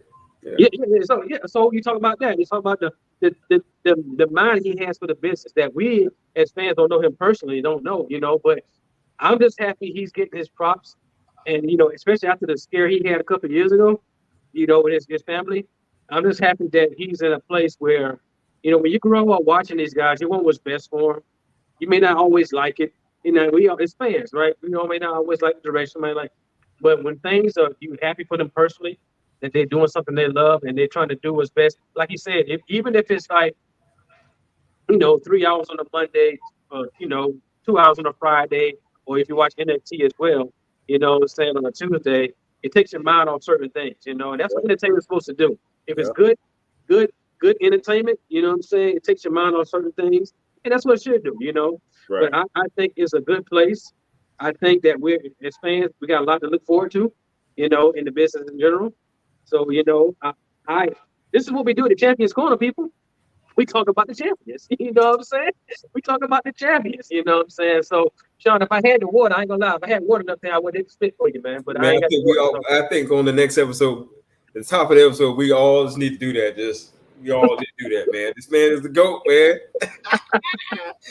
Man, but and you brought that up, man. You brought out a good point, man, because like, yeah, he Hacksaw said that, man. Like the mind and the way he thinks and addresses and positions the business, man. He's moving this thing into and to be not even a part of the generation that's right now, man. Like he came from another generation, but to be so have his ear to them and not be like, I'm up here, y'all down here. This is how we used to do it back in the day. Like, you don't hear nobody say that, You don't hear that. Yeah. And I think that's good. I think that's really good. And I think we got a lot to look forward to. But here at the Champions Corner, friends, and we thank you again for supporting us. We like to. This is not just a name for us. It's something we like to live by. This is where champions meet. And we talk about other champions. We talk about the greatness of other champions. And so we like to give shout outs here. We like to talk about a current champion in our lives or who we feel is very inspirational to help somebody be the best they can be. And so my brother Ron G over here, you wanna go ahead and just talk about who are you calling a champion this week, brother? What story do you have that can inspire the people today? What story? This week I'm going with the person that finished the story. Cody Rhodes. How much of he's not just an inspiration to people around the world, just to me, myself, with anything I'm going through, I've liked Cody Rhodes almost since day one. And for what he's doing now, he's an all-around person. Not just showing it in the ring, he's showing outside of the ring. Showing love to fans who will come to the show just to be there to feel him. Because it's in a live show, a recent live show where he touched a blonde girl who came to the show just to feel and be a part of being around Cody Rhodes. So he went out to her, gave her a hug so she could feel that. She can't see him, but she could hear the music, hear the whoa, hear all of that. And just to be in his presence and that's how much he's an inspiration, not just like people like that, people like me, like I said, on a day-to-day basis, and they took how long it took him to get the title. This is his first championship. And this WrestleMania is two champions who've never had the title before. And from Damian Priest to him showing you can't give up on if you don't get it the first time or whatever. Your time is coming. And he paid his dues. He went through hurdle after hurdle after hurdle. And he had to win the Royal Rumble back to back. And that could be inspiration to anything you do in life. No matter if you don't get it the first time, or even the second time, third time, you got to do it that one time. You can make it. And so don't give up on yourself. Don't give up on your dream. Like his dad said, get a dream, hold on to it. So, and that's what a champion does. So you can be a champion. You got to be a champion in wrestling. You champion whatever you do, your profession, your life. Be a champion dad. Be a champion, brother, husband, wife, champion daughter, just champion friend, and show what you're made of and what you can do. Don't give up on yourself and give up on what you plan to accomplish in your life. So I give it to Cody because, like I say, he got everybody emotional from ring announcers, the commentators, people in the crowd there, or whoever watching on TV. It's an emotional moment. It's a big moment. And so we're not just giving people we know, we're giving it to wrestlers that really feel this and genuinely put they all into what we love and to do it for us. So salute to Cody Rhodes, and like I say, I've been a fan most of his whole career, so I thank him. Talk about champions moment, man. Look, that's a mic drop, man. You can't even follow that one, bro. You can't even follow that one. That's very inspiring because it is very key. Like for those of you listening, a very key point there is that you may be in a tough time right now and you feel like you can't achieve anything. You feel like every time you go somewhere, the door closes. But you have to keep trying. You have to keep pushing because your moment will come. As my brother said, your moment will come. Just keep on fighting and believe. Hold on to it and keep believing. It will happen. Absolutely, man. Great moment, man. Oh, yeah. Wow. Listen, thank you so much for joining us today. And We hope we entertained, which we know we did, because it's the Drake Brothers Champions Corner, baby, Champions Corner. But we thank you for joining us, and we hope y'all have a great night, and look forward to the next show. This has been the Champions Corner podcast. Peace Subscribe. out.